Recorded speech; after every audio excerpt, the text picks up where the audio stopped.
There was nothing like this experience, and I don't think it could have been done any other place, and I'll tell you why.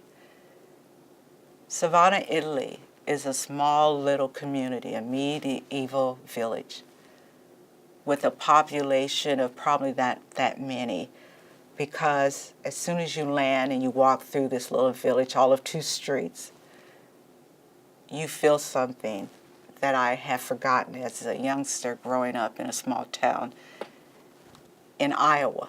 It had that same kind of feel. There was something about how they welcomed all of us who invaded their beautiful little community.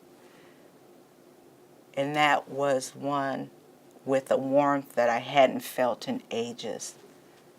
And what I loved about it is it taught us all that to be unplugged gives you that opportunity to really look into yourself, into how we communicate with one another.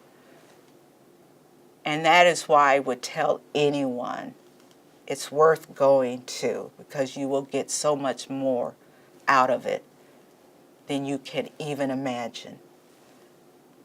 There was no time to think about stress or anything else. You were in the moment. And I carry Savannah, Italy with me every time I hear a bell ring, because we were taught they have this beautiful steeple and the bell rings at a certain hour, and we all stopped. Now don't get me wrong here, I don't stop at every one, but when I do, I stop for a few minutes when I hear a bell.